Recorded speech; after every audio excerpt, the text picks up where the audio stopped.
everyone, I am Mark Hochman of PC World. I am here with Jason Banta of AMD, and we are talking about the latest chips, both the Granite Ridge desktop AMD Ryzen 9000, as well as Strix Point, the Ryzen AI 300. Now, these chips were actually introduced at Computex, but we're here in Southern California talking about them in a little bit greater detail. Again, I'm here with Jason. Jason, what is your title, please? So I cover our OEM mobile business. Okay. So everything we do on our mobile CPUs, APUs, those products, particularly with our OEM partners, which allows us to work with them and develop systems together and bring new experiences to our customers. Okay. I think the first thing that I wanted to talk about, though, was sort of the overall message that I got from AMD here, in that your competition is talking about low power, but really my takeaway is that you guys are really aiming for performance, which is sort of the traditional metric which AMD has defined itself by. Is that right? Yeah, I mean, Right. Kind of a cheesy answer, but we're aiming for both, Okay, of course. sure, And, right, yeah. So as you mentioned, we talked quite a bit at Computex about the Ryzen AI 300 series, Right. Strix Point, Right. and that product's capabilities. Here this week in LA, we're talking more about a deeper dive of what the system can do, a little bit more about the systems themselves. So we've got more of the OEM presence here, those Yeah, systems. So getting to talk a little bit more detail about that component of it. As far as what we're optimizing for, our philosophy on this is we really want to bring this AI PC concept to end users. We want to bring this AI PC concept to the enterprise, to consumers, to gamers. But we want to do that without compromises. Sure. And so our goal is we look at performance. Performance is something Ryzen's known for. We want to deliver great performance. Right. So that's CPU, NPU, GPU, deliver great performance across the board. But we want to do that at a low power. And so what we've targeted is a great all-day battery life solution Right. with our Ryzen AI 300. We've partnered deeply with our OEMs to deliver that, whether that's battery sizing or optimization of the panels, et cetera, just to deliver that overall end-to-end long battery life experience, but do that at a great performance level, so you're not sacrificing one for the other. Yeah, I don't think there's anything to be embarrassed about as far as performance is concerned. I mean, there's a substantial portion of our readership that just wants the muscle car. Just wants the best. Muscle car, fastest, yeah, the best, the fastest. I mean, that is something that you guys are certainly talking about here.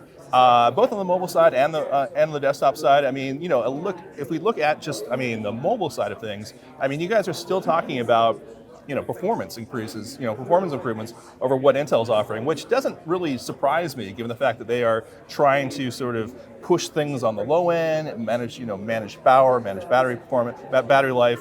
Talk to me a little bit about how Ryzen AI 300 shapes up to what Intel's offering in performance. Well, you talked about performance, and it is something we take very, very seriously. As you stated, a lot of folks look at a notebook Right. and they want to get things done. Sure. They want to get things done quickly, whether that's gaming or content development, productivity. They want to get things done quickly. So we take that as a top priority for us. One of the ways we're doing that in this product family is we have a new core. We're calling the Zen 5 core family. Yeah, So it's basically I call it an iteration, but it is a truly transformative version of the Zen core. So we released the first Zen back in 2017.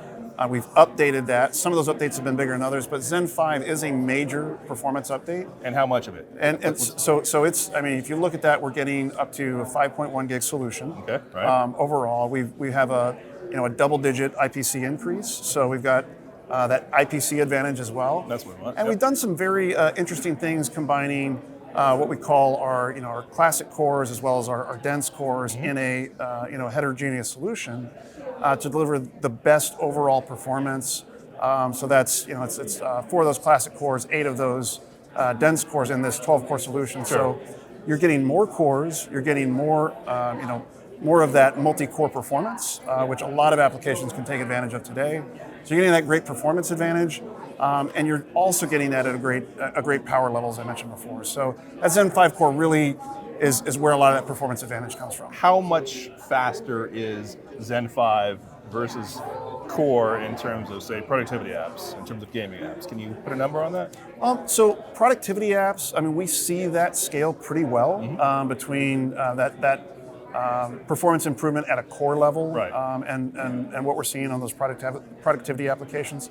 So it's not quite one-to-one, but it's Okay. close, Okay. and that advantage we see. Uh-huh. But some of that can come from other things that we've partnered with OEMs to deliver. Whether that's memory speed, drive speed, those other aspects in the system that deliver that overall performance. So productivity, yes, it's connected to the core, it's connected to that CPU performance, but it comes from other factors as well. So Intel is talking about transitioning away from hyperthreading. It's talking about putting memory on the package. It's talking about using heterogeneous cores, where they're talking about really differences between their performance cores and their efficiency cores. You guys have stuck to that sort of tried and true approach. What makes your approach better than what Intel's doing?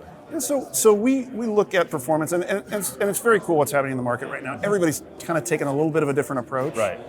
To delivering a performance. So there's a lot of diversity of approach and engineering in the market. When we look at things like, again, back to that heterogeneous core, we did that in a little bit different way. Sure, right, with the C cores. Yeah, with Right. the C cores. So it was, they're ISA compatible. Right, They're right. very similar cores that we've found a way to physically get optimized and optimize them for power as well. Sure. And it's a little bit different than coming up with a completely different core. Right. So there's some unique advantages in that, in the way it can hand off threads and how smooth it operates. So that's an advantage that we bring to the market. It's a different way of thinking about handling that heterogeneous core approach. If you talk about multi-threading, that's something we've looked at on every generation. Right. Like, okay, how do the applications actually use multi-threading? Because it's the way they use multiple cores versus the way they use multiple threading, and the different components of the CPU that you have available across those multiple threads, across two threads, is a little bit different. Right. So we look at that on every generation to see whether that makes sense and test it across a ton of applications to ensure that it has that performance advantage. One of the things we can do is we have a great ability to simulate designs well in advance. So simulation, emulation of how it's going to work on real applications. And we see that SMT continues to provide significant benefits. So we believe what we're doing with Zen 5 and what we're doing, further on down the roadmap, the Zen 6, et cetera. Sure. We believe that multi-threading is a great solution to deliver overall performance. And we've got the data to back that up via our simulations. So if we looked at ahead, I know we can't talk about future products and so forth, but we looked at Zen 6, Zen 7. There's no plans to get rid of SMT, hyperthreading. Like I said, we look at it every time. Yeah. And honestly, we look at everything just to see what is the best overall combination of features and architectural capabilities that will deliver the best performance. So we look at it every time. But right now, as we look at SMT and how we've implemented it, we're very confident it's the right direction for Zen 5 in particular. What do you think about the on-packaged memory that Intel's putting in Lunar Lake? You guys have kind of done that with the X3D parts, where you've put a ton of cache on top of it. It's not really the same thing. Yeah, it's a little bit different. Our X3D products, our 7,000 X3D products that are in the market today, Right. Doing extremely well. People love them. The gaming performance is phenomenal. Mm-hmm. And that's it kind of brings an additional level of cache Right. to the product, Right. Which a lot of games can take advantage of. So from a gaming perspective, it's a great product. But we also see advantages in other workloads as well. So that's one approach we've taken to it. We've looked at on-package memory as a possible solution. Of course, we look at everything. You couldn't do that with X3D. You'd have this enormous yeah, exactly. dinner plate size package. It would be a lot of area. Right. But when we look at the data rates of some of the newer memory standards, DDR5, LPDDR5, Right. Yep. we can deliver a great level of performance from that. Uh-huh. And one of the cool things about something that's standardized like DDR5 and LPDDR5 is it allows us to access a lot of different systems. And so because our partners are familiar with it, they understand it, they've got a whole ecosystem and supply chain built around it, it allows them to scale up these systems. And that's why we're able to get so many systems into market. We talked about over 100 Ryzen AI 300 series systems in the family. Sure. And then we talked about just that ability to bring those systems to market very soon, coming out in July. So using that more industry standard memory approach, it delivers the performance we need to demonstrate the results, which we've showed versus competitors today. But it also is something that's well established in the market. People understand it and can work with it very well. I do want to talk about DDR5, especially with Granite Ridge and AM5, but I do want to actually just point out the fact that we are surrounded by OEMs who actually are showing, AI 300 parts, Yep. and Granite Ridge parts. And we just saw Qualcomm launch their Copilot Plus PCs, but the point that you guys are making here is that you got compatibility. Traditionally, everything's going to run, and you got products on the market too. I mean, I think that's a point that, again, Intel's spent a lot of time last week or a couple of weeks ago at least talking about Lunar Lake, but we haven't seen parts on that yet. Yeah. We haven't seen laptops. Yeah. So there's an advantage there for you guys. There right? is. So we're very excited about the size of this portfolio, first of all, the diversity of it. I mean, we're working with every OEM on this, Right. and so they've brought many creative systems. One of the things we talked about today was if you're looking for a Copilot Plus PC, as you mentioned, the Lunar Lake options are not available there in the market today. Those are coming sometimes later. Yeah. And if you look at the other competitor, you look at the Qualcomm systems. They're a little bit more limited in scope of form factors. They can run some things. They can Yeah. run them well. Yeah, some things and not right. other things. Yep. And the reason we look at Ryzen AI 300 is something that's kind of a no compromise solution. Is Right. you can get it in July. It has great performance. You've got all the form factors. You've got that compatibility with the entire set of Windows applications, that ecosystem. So you get everything you really want in an AI PC. So if you're looking at a Copilot Plus PC, I want it soon, I want it now, and you also want that compatibility and you want that performance. Ryzen AI 300 we see as the only processor that really delivers that across this family of systems. Right. Granite Ridge. So we're talking about Ryzen 9950X down to the 9600X, 9600X, 5.7 gigahertz, 5.4 gigahertz. AM5 platform. Obviously, you still have products that support AM4, and that's going to be around for a while. It's been one of the strengths of AMD in the past. Can you talk a little bit about what you guys have for Granite Ridge? There's overclocking that you guys are doing there. Can you speak to that at all? Yeah, the curve shaper Right, stuff. yes. So I think you'll probably talk to some folks who know a lot more Okay. about that in All right. detail. But it We can is talk conceptually about Yeah, it. conceptually, what we're looking to do is we're passionate about overclocking. Sure, absolutely. It's when people pick up an AMD desktop system, we expect them to experiment and do overclocking. And it's one of the things that really makes this industry a lot of fun.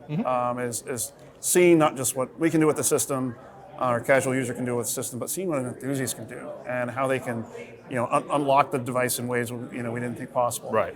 But the other things we're doing with the more recent Granite Ridge release and some previous releases is we're trying to make overclocking easier to access. We're making it easier for people to work with it, because there are some barriers to entry to understand it and work with it that have historically existed. Sure. And so we're trying to make it easier to access, make it simpler, and make it more straightforward to optimize. So, but I know we're doing a few more breakouts where we can get a little bit more detail about what that optimizer can do on Granite Ridge. Talking, of course, a little bit about AI. You just can't avoid it. Can't get out of a conversation without AI. Yep. Okay, so here's one thing. This might be a little bit a different question than you normally get. One of the things that I'm hearing a lot here is the fact that we are just kind of assuming that the models that AI are going to make errors. I mean, accuracy is a discussion point. And I know that in some sense we've talked about a hand having like 7 figures, for example, and that's kind of fun. Seen a few of those pictures. But when we're talking about LLMs, for example, or things that are designed to be at some point not so much fun but serious, accuracy is something that we want these things to achieve. Like, for example, I can understand that the Empire State Building might not be a mile high if I ask an LLM that. But if I ask, okay, what should my grandmother invest in? I want an answer that's going to be probably pretty good. I mean, I don't know if I'm going to pay attention to it. So my question is, how do we move past this area, this time that we're at right now, where we have AI that's good but not perfect, and how do we push that to end users and convince them, guys, this is something you should use? You see that point? Yeah, no, it's a great point. And accuracy, if you look in the earlier days of AI, the transformer models, Right. and when large language was first starting to emerge, you saw some of those early accuracy issues where a lot of wrong answers, a lot of hallucination. Right. And it's something that's evolved very, very quickly. If you look at the version, the most recent version of Stable Diffusion compared to just one version prior, Right. the visual errors and the things that exist in that model have improved greatly, and so the accuracy has been enhanced. So that's something we take seriously. And one of the things that can drive that is some of these models, to run very efficiently, they need to be quantized. Yes. And that quantization. Explain what that is. So quantization is basically you're taking this, much more accurate or much more data-intensive model and breaking it down to something that is smaller in a smaller data set. I think of it in terms of like image compression. Is that Yeah, right? it's kind of like think of it as like a compression within that model, and so the weights that the models use and the way the model is developed fits into a smaller data space or a smaller data size. And so it's something that you can sacrifice accuracy on. So one of the things we've innovated with our Ryzen AI 300 is we came up with this new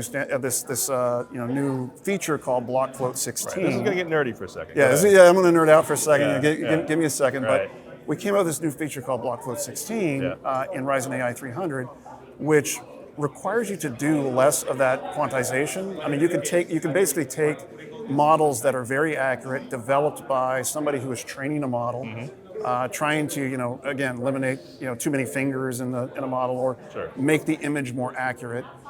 They can go and do that, and that quantization step, which normally takes a lot of retraining and a lot of development to get that model smaller, what you can do is you can skip a lot of those, basically skip a lot of those steps and port it directly into a Ryzen AI 300 product and run that much more accurate model. And so that's one of the things that, while it's evolving, it's And the idea is more parameters, better accuracy. So a bigger model, better accuracy, but bigger model, too much for a CPU, local CPU. You can run it in the cloud, you just can't run it on your PC. That's right? I mean, you can run it in the cloud, and we're seeing more models. And you see a lot of these kind of mid-sized models, 7 billion parameter models, starting to run locally on a device. And so it's so as those models are getting a little bit smaller, a little bit more compact, you're able to run those locally. And what we're seeing as people train those and improve the accuracy of them, you're getting to that point where you're getting similar accuracy to some of those bigger models running in the cloud. Okay, so final question for you, how would that play out in the real world? We're just going to go ahead and